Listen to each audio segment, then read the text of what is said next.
पहला सवाल तुम्हारे बीच आ चुका है। इससे पहले क्लास को शुरू करें, अगर आप नए हो, चैनल को सब्सक्राइब नहीं किए हो, भैया सबसे पहले अपने बीएसए ट्रिकी क्लासेस चैनल को सब्सक्राइब कर लीजिएगा। और अगर तुम लोगों ने व्हाट्सएप चैनलवा को फॉलो नहीं किए हो, भैया सबसे पहले क्या कर रहा तुम लोग यहाँ पर? हवन कर रहे हो भाई, क्या यहाँ पर हवन करेंगे, हवन करेंगे, हवन करेंगे। तो प्लीज व्हाट्सएप चैनल को फॉलो कर लो। व्हाट्सएप चैनल को फॉलो करने का लिंक वीडियो के डिस्क्रिप्शन में और कमेंट सेगमेंट में दिया हुआ है, क्लिक मार के फॉलो कर लो। आ जाओ, जान दे देंगे दोस्तों इस बार एसएससी के लिए। है कोई मैदान में? आ जाओ। अब रेडी हो गए हैं, समय शुरू हो चुका है। Be serious. गणितीय चिन्हों के उस सही संयोजन का चयन करें जिन्हें क्रमिक रूप से रखे जाने पर हमारा जो समीकरण है ये संतुलित हो जाएगा। देखो, पहला, दूसरा, तीसरा या चौथा। बहुत मुश्किल सवाल है, हम तो लगा नहीं पाएंगे, तुम लोग लगा के बताओ। हमने क्या किया? प्लस माइनस मल्टीप्लाई प्लस बराबर। देखो कैसे उड़ाओगे यहाँ पर, ध्यान दीजिएगा। 467 प्लस का 231 माइनस 123 इंटू में दे रखा है 789 प्लस का दे रखा है 345 बराबर 131 लाना है ना। तो मैंने बेटा क्या किया, यहाँ पर साइन को बदल दिया। कहानी बहुत मल्टीप्लाई में बहुत बड़ा हो जाएगा, पॉसिबल नहीं है।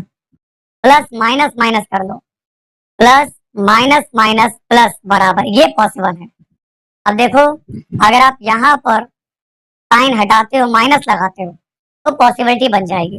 तो पहले मैंने प्लस प्लस और प्लस वाले को जोड़ लिया। 5 1 6 7 6 13, ये आ गया 1043।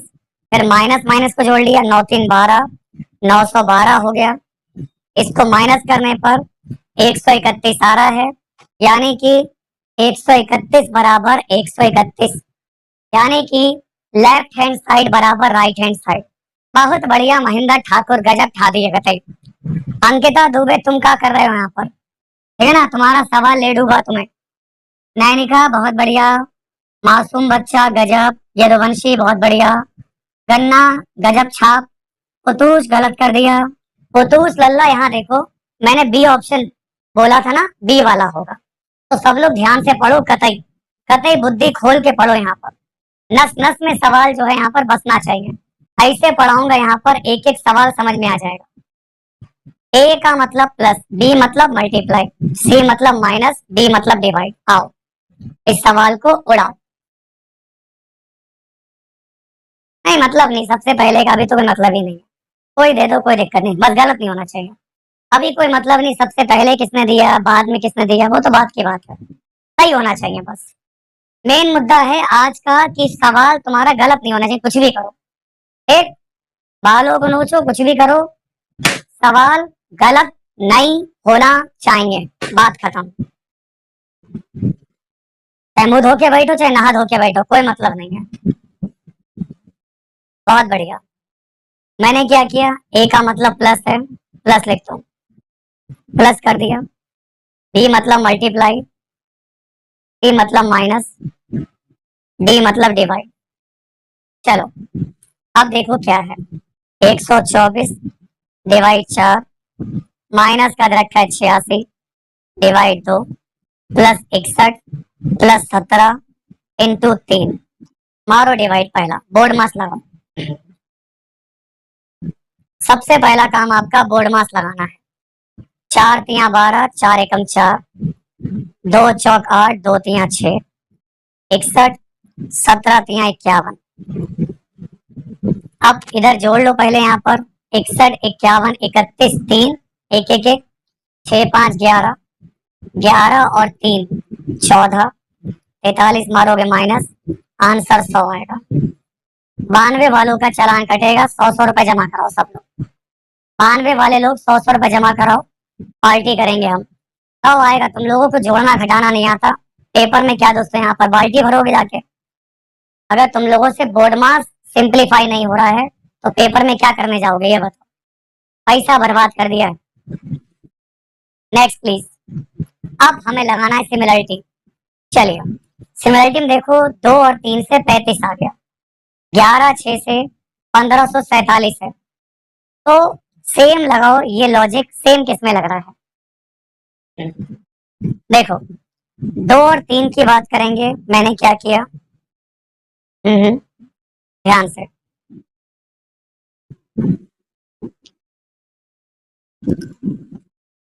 2 का क्यूब 8 होता है और 3 का क्यूब 27 होता है, ठीक ना। तो दोस्तों, 27 और 8, 8 7 15, 35 हो गया, ठीक है ना। इसके बाद 11 और 6 है। 11 का क्यूब 1331 और 6 का क्यूब 216। 6 7 3 1 4, 3 2 5, 1547 हो गया। सेम लॉजिक इसमें देखो, ए वाले में लगाकर देखो, 4 का क्यूब 64, 15 का क्यूब कितना होता है, 15 15 225 इंटू 15, 3375 होता है। तो 3375 जोड़ा, 5 4 9, 7 6 13, 3 1 4, तो 3439 हो गया। इसका मतलब आप देख सकते हो, आपको क्या करना है, पहली वाली संख्या का क्यूब प्लस दूसरी वाली का क्यूब जब जोड़ोगे, तब आपको मेरे बच्चे तीसरा नंबर मिलेगा। भैया वीडियो पसंद आ रही है तो शेयर मारते रहना। पूरे मन के साथ मैं पढ़ा रहा हूँ, हृदय के साथ पढ़ा रहा हूँ, है ना, बिल्कुल। तो सबसे मेरा निवेदन भी मैं करता हूँ, भैया क्लास को लाइक मारेंगे, शेयर मारेंगे, भुला देंगे खुद को, पेपर को फोड़ के आना इस बार। भूल जाओगे तुम कमजोर हो, सिर्फ मेरी बात याद रखो कि तुम काबिल हो। तुमसे काबिल इंसान दुनिया में पैदा नहीं हुआ। जो तुम कर सकते हो ना, वो कोई नहीं कर सकता, दम ही नहीं किसी में।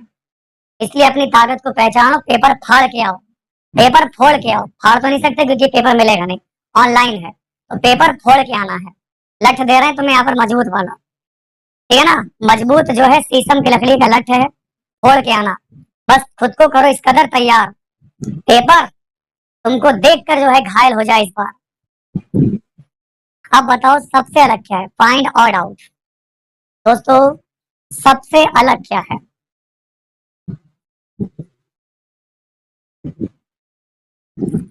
हम्म X Y M N O P E U B C, ठीक है, कोई दिक्कत नहीं। फिर यहाँ पर विपरीत चल रहा है, क्रैक्स। टी का उल्टा एक्स होता है लो, कमला पसंद खा लो, जी टी रोड। लेकिन बॉय, डी वाला गलत है। आप लोग जानते हैं बी का उल्टा बॉय होता है, आपको याद होगा। आजाद नाम का बॉय था, क्रैक्स खाता था, ड्यू पीता था, एबीसीडी, है ना। उसके एब्स बने नहीं, उफ तेरी यादा, हो गया ना। F G, G T road, असलो गालो ये पल्ला मिलेंगे कल, याद है ना। विपरीत अक्षर चल रहा है, तो इसमें विपरीत अक्षर चल रहा है, हंसलो गालो, फिर कमला पसंद, फिर जे क्यों है, फिर इंडियन रेलवे।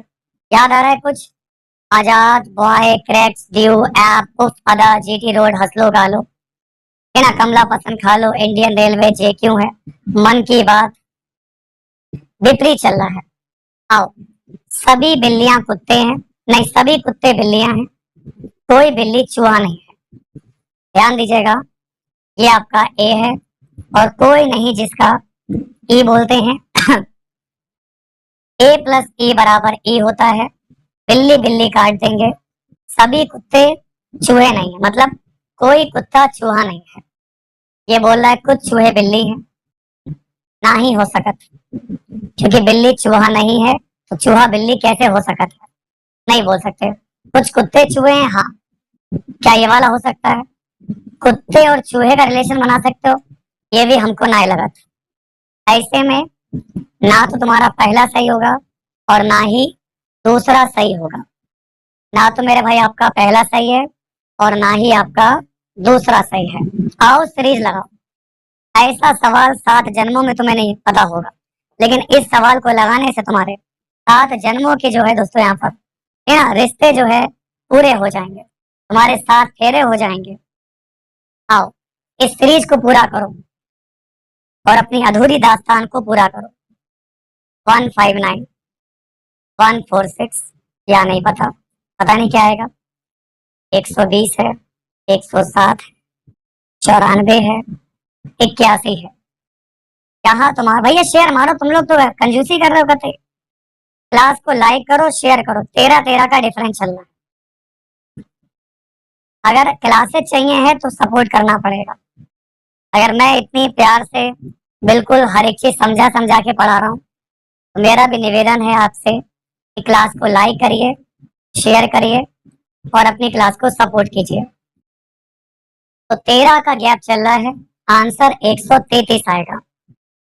चलिए, लाइन डायग्राम बनाना है। प्राइम मिनिस्टर है, फाइनेंस मिनिस्टर है और सेंट्रल गवर्नमेंट है। चलिए, आपको पता है, देखो केंद्रीय मंत्री में, केंद्र सरकार में प्रधानमंत्री भी आता है और वित्त मंत्री भी आता है। ऐसे में आंसर आएगा बी, क्योंकि पीएम भी होता है, फाइनेंस मिनिस्टर भी, दोनों ही सेंट्रल गवर्नमेंट में आते हैं। दोनों ही आपके सेंट्रल गवर्नमेंट में आते हैं। बी वाला हो जाएगा। 9, 36, 12। ठीक है, 9 से 36 आ रहा है, 12 से क्या आएगा, 18 से 126 है।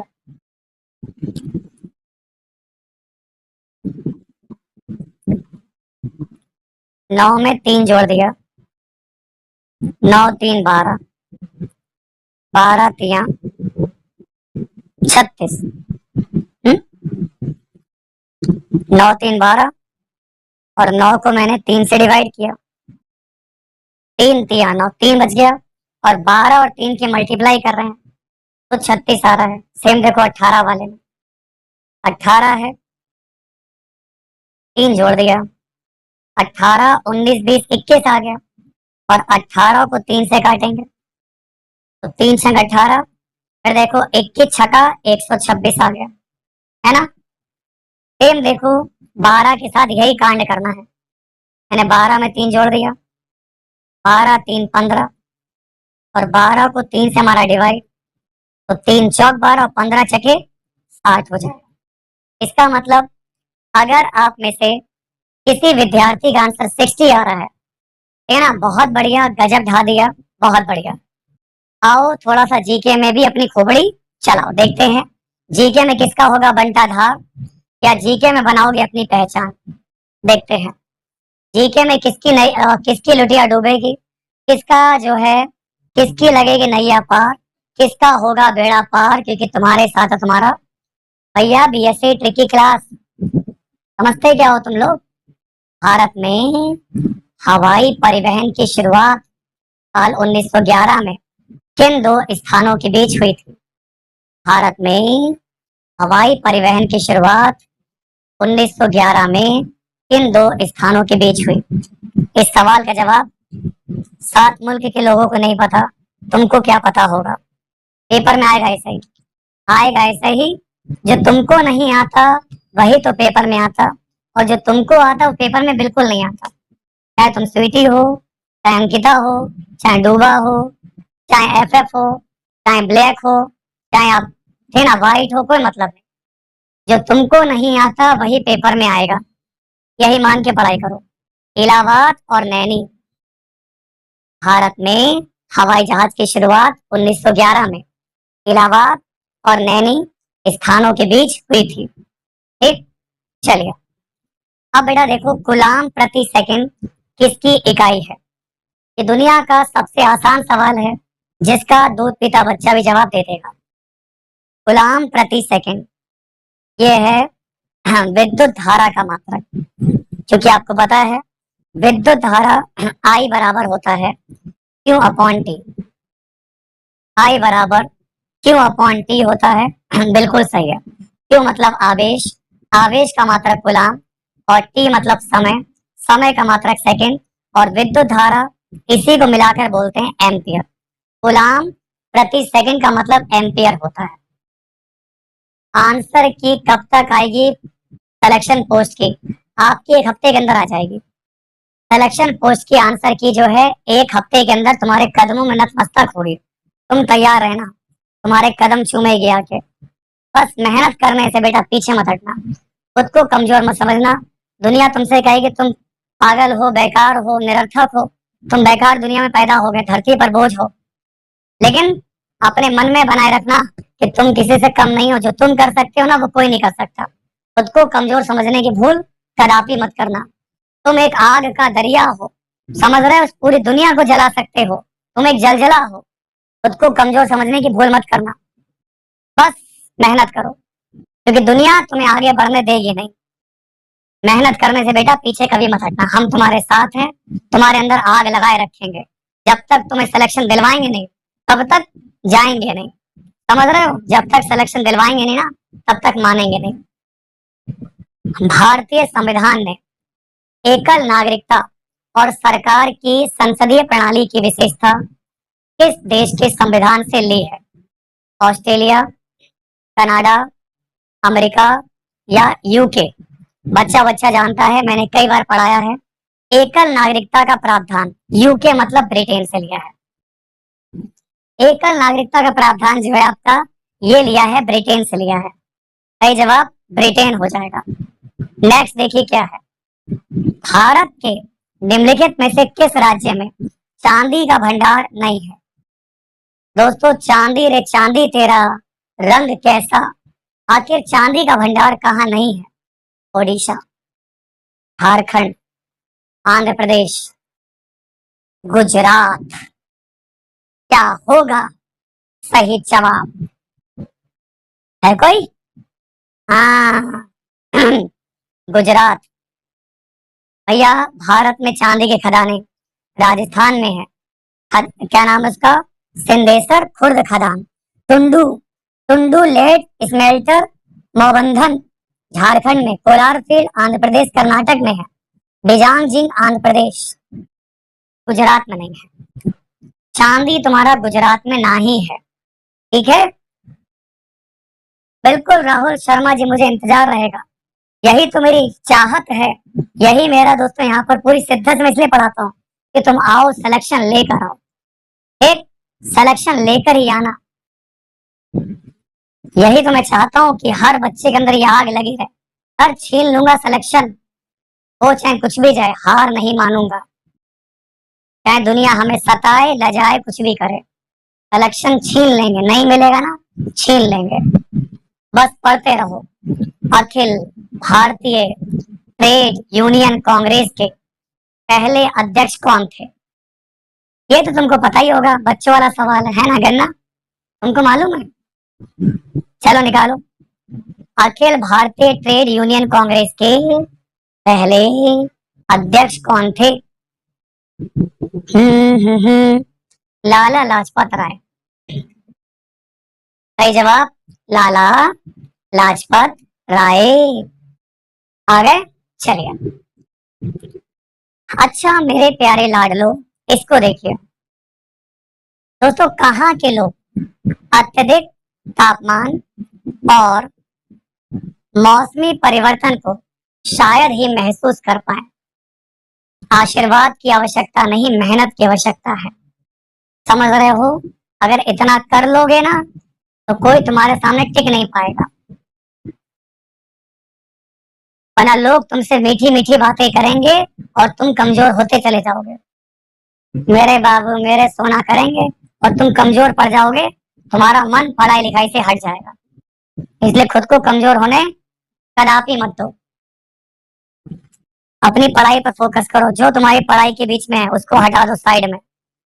मुंबई, नोट करो माय डियर, मुंबई के लोग अत्यधिक तापमान और मौसमी परिवर्तन को शायद ही महसूस कर पाए, क्योंकि मुंबई में समुद्र है, और जहां पर समुद्र होता है वहां मौसम समान होता है। वहां चाहे कोट पैंट पहन लो, चाहे कुर्ता पजामा पहनो, चाहे शर्ट पहन के घूमो हल्की फुल्की, तो मुंबई का तापमान और मौसम परिवर्तन शायद ही वहां के लोग महसूस कर पाए। आप जाना मुंबई में, ठंडों में जाना, समान मौसम। गर्मी में चले जाओ, मौसम सही है, मस्त मौसम रहता है, मस्त मौसम। चलिए अब देखो 87 नंबर। संविधान का निम्नलिखित में से कौन सा आर्टिकल किसी भी जाति के उम्मीदवार को सार्वजनिक रोजगार के किसी भी अवसर के लिए आवेदन करने का अधिकार देता है। तो मेरे भाई 87 क्वेश्चन का आंसर है आर्टिकल 16 का। दो आर्टिकल जान ले लेते हैं दोस्तों बच्चों के पेपर में। मैं आपको बता रहा हूँ आर्टिकल 16 का जो दो है ये उम्मीदवार को सार्वजनिक रोजगार के किसी भी अवसर के आवेदन करने का अधिकार देता है। आंसर होगा आर्टिकल 16 का दो होगा। आओ साइकस। साइकस निम्नलिखित में से किस जंतु संघ का उदाहरण है? हाँ जी दोस्तों, साइकस निम्नलिखित में से किस जंतु संघ का उदाहरण है? देखो मेरे गले में प्रॉब्लम है इसलिए मैं थोड़ा आराम आराम से बोल रहा हूँ। किसी को कोई दिक्कत? हाँ भैया कोई परेशानी? मेरे बोलने से किसी को प्रॉब्लम हो रही है तो बता देना, ठीक? क्योंकि गले में अपने भैया दिक्कत है, पहले बता दे रहा हूँ। चिल्ला चिल्ला के अपना गला फट चुका है, फटाबास है, लेकिन तुमको पढ़ाए बगैर छोड़ते नहीं है। यहाँ पर गला फट जाए या कुछ भी हो जाए, मेरा काम पढ़ाना है, सिलेक्शन दिलवाना है, दिलवाए बगैर मानेंगे नहीं। कोई दिक्कत हो बता देना। हाँ भैया, साइकस निम्नलिखित में से किस जंतु संघ का उदाहरण है? तो आपका आंसर होगा ऑप्शन सी है जिम्नोस्पर्म। तो जिनका आंसर आ रहा है जिम्नोस्पर्म आ रहा है, बिल्कुल राइट है, वेरी गुड, बहुत बढ़िया। सटीक उत्तर क्या होगा? जिम्नोस्पर्म होगा। अगला देखिए क्या है माय डियर। आम्बेडकर के द्वारा मंदिर प्रवेश आंदोलन ये किस वर्ष शुरू किया गया था? हाँ जी, लागत वाह, सही जवाब का हुई है भैया। अंबेडकर के द्वारा मंदिर प्रवेश आंदोलन ये भैया कब शुरू किया गया? जाना तो हो? कोई दिक्कत नहीं, चलो ठीक है, बहुत बहुत शुक्रिया आपका कि आपने मेरे दर्द और तकलीफ को समझा। ठीक है ना, अब तुम मेरी जो है यहाँ पर जान भी ले लो, दिल भी ले लो, किडनी भी ले लो, फेफड़ा भी ले लो, कोई दिक्कत नहीं है। तुमको कोई दिक्कत नहीं तो फिर हमको भी कोई दिक्कत नहीं, एडजस्ट कर लोगे तो हम सिलेक्शन दिलवा देंगे। ऐसे ऐसे तुम्हें जहरीले सवाल पढ़ा देंगे, कोई दिक्कत नहीं। तो फिर तो देखो 89 क्वेश्चन का आंसर है 1927। सही जवाब मेरे भाइयों 1927 होगा, ठीक है ना। चलिए फिर देखिए क्या है, भारत के संविधान का कौन सा आर्टिकल, भारत के संविधान का कौन सा आर्टिकल तदर्थ न्यायाधीशों की नियुक्ति से संबंधित है? सबको पता है तदर्थ न्यायाधीशों की नियुक्ति से संबंधित आर्टिकल है 127। आपका आंसर क्या होगा? 127 होगा, सब कराऊंगा। अभी मैं आपको एनटीपीसी भी करा दूंगा, ग्रुप डी भी कराऊंगा, आरपीएफ भी कराऊंगा, यूपी पुलिस भी कराऊंगा, एसएससी का सीपीयू का जो पेपर चल रहा है वो भी कराऊंगा, सीएचएसएल करा रहा हूँ, अभी सीजीएल, और टाइम मिलेगा तो एमटीएस वाला पेपर भी निचोड़ कर घोल कर बाल जीवन भुट्टी पिलाऊंगा। तो बस है ना, रात को सोने के बाद और सुबह उठने से पहले कोई क्लास मिस ना करें, ठीक? हाँ, अगला देखो, अब एक सवाल देखो गणित का है, देखते हैं गणित में किसकी नैया लगेगी पार। बड़ा ही प्यारा है सवाल, आ जाओ और इस सवाल को उड़ा दो। 8 पुरुष और 12 महिलाएं, 8 पुरुष और 12 महिलाएं एक काम को 4 दिन में पूरा करती हैं। देखो लल्ला, 8 पुरुष 12 महिलाएं ये काम को 4 दिन में फोड़ देती हैं। 6 पुरुष प्लस 14 महिलाएं ये काम को 5 दिन में करती हैं। सबसे पहला काम पुरुष महिला का रेशियो निकाल के छाप दो। तो देखो 6 पंजे 30, 30 पुरुष और 8 चौक 32 पुरुष, 30 32 2 पुरुष बचे। इधर 12 चौक 48 महिला, 14 पंजे 70 महिला, 70 में अगर 48 जाएगा तो 22 बचेगा, 22 महिला। इसका मतलब पुरुष और महिला की क्षमता 2 एकम 2, 2 एकम 2, 2 एकम 2, यानी पुरुष की क्षमता है 11। अगर पुरुष एक बार में 11 किलो उठा रहा है तो महिला है वो एक बार में 1 किलो ही उठा पाती है, समझ गए? अब तुमको निकालना क्या, अब इसको फेंक दो यहाँ पर उठा के, अब कुछ नहीं चाहिए, कचरा है बेटा ये। बस अभी कुछ नहीं बचा, कचरा है ये। गन्ना तुम पढ़ लो, तुमने यहाँ पर बहुत पूजा पाठ कर लिया बेटा, पढ़ लो ठीक। नहीं तो धूपबत्ती लगा देंगे हम यहाँ पर, फिर पूजा पाठ करते रहना तुम यहाँ पर। हाँ, कायदे से पढ़ लो यहाँ पर। मैं बहुत देर से तुमको देख रहा हूँ, कतई जो है यहाँ पर, कतई जो है तुम जो है पढ़ाई लिखाई पर ध्यान नहीं दे रहा यहाँ पर। क्लियर? तो जल पढ़ा, पढ़ लो यहाँ पर अच्छे से। 20 महिलाएं, अब महिलाओं की क्षमता 1 है, ये उसी काम को कितने दिन में करेंगे, वही काम है, एक्स दिन में करेंगे। अब कुछ भी लिख लो। 8 पुरुष हैं, देखो 11 अट्ठे 88, और 12 महिलाएं, 12 एकम 12, और ये एक काम को 4 दिन में करती हैं। चलिए तो देखो समझो यहाँ पर 20 एकम 20 एक्स, फिर यहाँ देखो 88 और 12, 88 12 100, 100 चक्के 400 आ जाएगा, और एक्स बराबर निकालना है। तो 20 दूनी 40, जीरो का जीरो, इसका मतलब एक्स बराबर 20 दिन आ जाएगा। यानी कि 20 महिलाएं उसी काम को 20 दिन में कर सकती हैं। जिनका आंसर आ रहा है 20 दिन, बिल्कुल सही है, वेरी गुड, बहुत बढ़िया। ठीक है ना? चलिए अगला सवाल देखिए क्या है। 134 नंबर आपकी स्क्रीन पर है, इसको लगाओ। एक चोर है, 120 मीटर की दूरी पर किसी पुलिसकर्मी को देखकर 7 की चाल से भागना शुरू करता है। पुलिस वाला भी पीछे पीछे पीछे पीछे पीछे पीछे 8 की चाल से भागना शुरू कर पीछा करता है, और चोर को पकड़ लेता, फिर दे जूता दे लात, बहुत पीटा जाता है चोर यहाँ पर। तो बताओ चोर के द्वारा भागे की दूरी कितनी, बताओ चोर ने कितनी दूरी तय करी, ये निकालना है। देखो टोटल दूरी है 120, जो पुलिस और चोर के बीच में है, और 8 और 7 इनका डिफरेंस 1 आ रहा है। 5/18 चल रहा है, समय बराबर दूरी बटे चाल। तो चोर कितने टाइम में पकड़ा जाएगा, ये निकाल ले रहे हैं।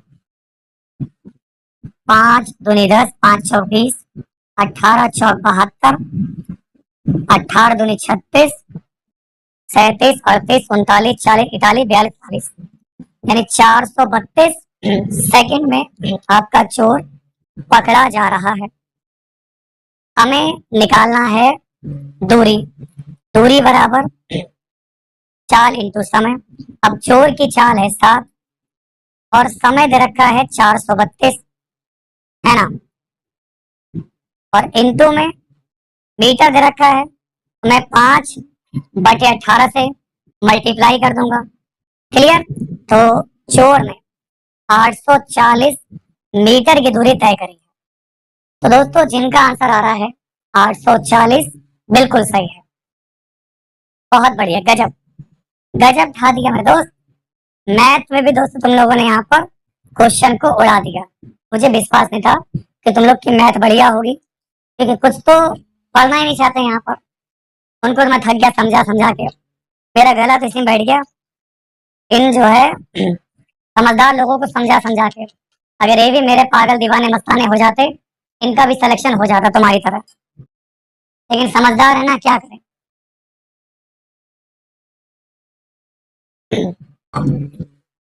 अब देखो त्रिभुज की भुजा है 15 सेंटीमीटर, ऊंचाई है 6, क्षेत्रफल ज्ञात करना है। चलो कोई दिक्कत नहीं, मैं एक भुजा मान लिया 15, ये 15 मान लिया, इसकी ऊंचाई मैंने 6 मान ली, क्षेत्रफल 1/2 बेस इंटू हाइट, 15 तिया 45। नेहा गौतम बेटा गलत, गौतम साहब गलत है, माय डियर 45 होगा। क्यों? त्रिभुज का क्षेत्रफल क्या होता है लला? Half base into height. ठीक, तो लली ध्यान से, त्रिभुज का क्षेत्रफल 1/2 बेस इंटू हाइट होता है। बस इतनी सी बात याद रखनी है, बहुत मुश्किल नहीं है तुम्हारे लिए। तुम चाहो तो क्या नहीं हो सकता, चाहो तो ना, चाहोगे नहीं तो फिर क्या ही होना है। अब देखो 24 वस्तुएं बेचने पर एक दुकान वाले को 4 वस्तु के विक्रय मूल्य के बराबर लाभ प्राप्त होता है। ठीक है भैया, उसका लाभ प्रतिशत ज्ञात कर लो। चलो करके दिखाओ जल्दी से, है कोई मैदान में तो मेरे से पहले सवाल लगा ले। हाँ जी, तो 4 वस्तु के विक्रय मूल्य बराबर प्रॉफिट हो रहा है, प्रॉफिट लिखा ऊपर 4। 24 वस्तु बेच रहा है तो 4, बेचने में 4 कम कर दो, 20 वस्तुएं हैं। 4 एकम 4, 4 पंजे 20, और 1/5, 1/5 की फ्रैक्शन वैल्यू भैया किसकी होती है? मेरे प्यारे प्यारे दोस्तों, प्यारे साथियों, मेरे बंधु, मेरे सखा, 1/5 मान होता है 20% का। रट्टा मार लो, 1/5 फ्रैक्शन वैल्यू है 20% की। खत्म। यदुवंशी जी, बोला कैसे आ गया? बुद्धि लगाओ। तुमको प्रॉफिट है ना, 4 वस्तु का प्रॉफिट, प्रॉफिट तुमने ऊपर लिखा, और नीचे आता है सीपी। सीपी कैसे निकालो? ये तो 24 तुम बेच रहे हो ना, और 4, अगर तुम 24 में 4 हटाओगे तब तुम्हें सीपी मिलेगा 20। तो 20 रुपए पर 4 रुपए का फायदा हो रहा है। अगर 20 रुपए पर 4 का फायदा हो रहा है तो भैया प्रॉफिट 20% होगा। इतनी सी बात समझ नहीं आपको? समझ जाओगे तो जो है दीवाने मस्ताने हो जाओगे, नहीं तो समझदार तो तुम लोग हो ही। समझदारी से काम नहीं चलेगा। आओ जरा इंग्लिश में भी अपनी खोपड़ी चलाओ। देखो इंग्लिश में तुम्हारी बुद्धि चलती नहीं चलती है? इंग्लिश में तो फुस फुस नहीं हो जाओगे? कहीं क्वेश्चन देखा फुस, पता ही नहीं चल रहा कर पाओगे नहीं कर पाओगे। आओ, one who is bad in spelling, एक ऐसा होता है जो स्पेलिंग में जो है बुरा होता है। Cacographer, photographer, choreographer, chauvinist. Good evening my dear, कहाँ रह गए थे काव्यांश? तुमको तो मैंने जो है पिछले 50 साल से देखा ही नहीं। 79 नंबर। कैकोग्राफर मेरी तरह राइटिंग जो जैसे मैं लिखता हूँ, हम लोग कभी कभी मैं चाइनीज लिखने लगता हूँ यहाँ पर, ठीक है ना, इस तरीके से। तो ये क्या है? कैकोग्राफर, जिसकी राइटिंग जो है यहाँ पर बहुत धांसू हो, जिसकी राइटिंग बहुत धांसू हो उसको बोलते हैं कैकोग्राफर। बिल्कुल जैसे मेरी राइटिंग तुम लोगों को समझ में नहीं आती ना कभी कभी, उसको बोलते हैं कैकोग्राफर। बाकी फोटोग्राफर, तुम लोग फोटोग्राफर रोज सेल्फी लेते हो, उस सुबह उठते समय, नहाने से पहले, नहाने के बाद, खाना खाने से पहले, खाना खाने के बाद, फिर मुंह टेढ़ा करके, फिर मुंह सीधा करके, फिर बाल आगे करके, फिर बाल पीछे करके, फिर जो है विदाउट मेकअप, मेकअप के बाद। तो ये तुम लोग फोटोग्राफर और सेल्फी तो लेते रहते हो। कोरियोग्राफर, कोरियोग्राफर जो नृत्य सिखाता है। कोरियोग्राफर वो होता है जो नृत्य को, डांस की कला को सिखाता है, उसको कोरियोग्राफर कहते हैं। और शॉवनिस्ट, ये वो व्यक्ति होता है जो एग्रेसिव हो जाता है ब्लाइंडली, है ना, पैट्रियोटिक होता है आपका, इसको शॉवनिस्ट बोलते हैं। तो कहने का मतलब कैकोग्राफर होगा, इसका मतलब होता है बुरी राइटिंग, इसका मतलब होता है बुरी राइटिंग होता है। सही जवाब क्या होगा? कैकोग्राफर हो जाएगा। चलिए बेटा, फिर देखिए आपका क्या दिया गया है 180 नंबर पे। समझो, बहुत ही प्यारा सवाल है। अच्छा फिजिकल चल रहा है तो भैया all the best, best of luck, उड़ा के आना। ईडियम देखना है, ईडियम। अब इसमें ईडियम कहाँ पर मैं ढूंढूं? सिट ऑन द फेंस लिखा है, ये लिखा, ये मैं हाईलाइट कर दे रहा हूँ। ये बताओ लल्ला, सिट ऑन द फेंस इसका मतलब क्या होता है? इसका मतलब होता है किसी तर्क या प्रतियोगिता में दोनों पक्षों के बीच चयन करने के लिए किसी व्यक्ति की निर्णायकता, तटस्थता या झिझक की कमी। समझ रहे हो? किसको चुने? A person lack of decisiveness, neutrality and hesitance to choose between two sides in an argument or a competition। ठीक। अब आपको समझ में नहीं आ रहा किसको चुने? आप ऐसी जगह में फंसे हुए हो धर्म संकट में, समझ में नहीं आ रहा किसको चुने। इसको चुनूं कि इसको चुनूं? क्योंकि इसको चुना तो भी पिटना तय है, उसको चुना तो भी पिटना तय है, पिटना तय है तुम्हारा। तो ऐसे धर्म संकट में फंस जाना दोस्तों, जहां तुम समझ ही ना पाओ कि आखिर किसको मैं चुनूं, भला किसको चुनूं, क्योंकि पीटेंगे दोनों लोग। इसको बोलते हैं सिट ऑन द फेंस। समझ गए? चलिए नेक्स्ट देखिए क्या है। The child was irritable because he had not soundly slept the previous night। अब बताओ सेंटेंस के किस पार्ट में गलती है? हाँ जी,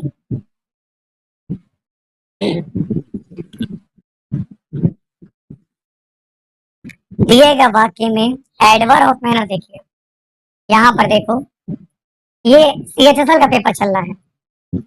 adverb of manner, adverb of manner की बात करेंगे, इसमें साउंडली जो वर्ड दे रखा है, इसकी पोजीशन गलत है।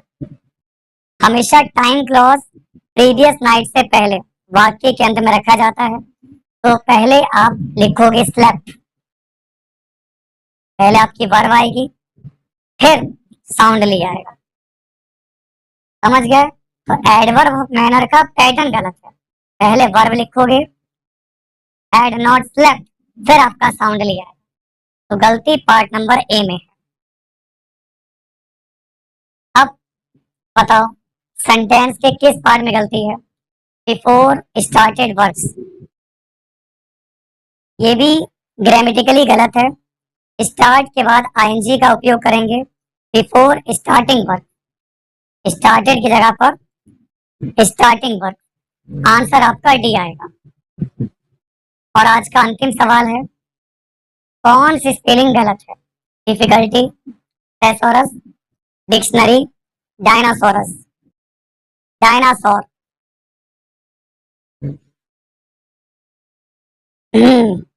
डायनो, देखो डायनो, सौ, एस ए यू, डायनो सौ रस, आर यू एस।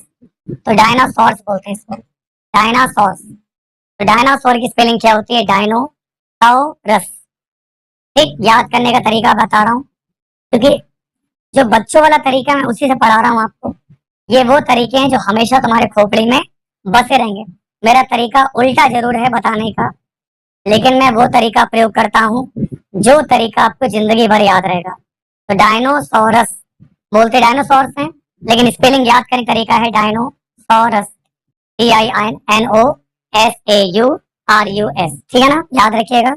चलिए ख्याल रखिएगा। कैसे लगी क्लास? मजा आया पढ़ते हुए? अच्छा लगा? अच्छा लगा आपको क्लास? तो जिनको भी क्लास अच्छा लगा हो तो अपनी क्लास को प्लीज लाइक करेंगे, अपने सभी मित्रों तक शेयर करेंगे और अपनी क्लास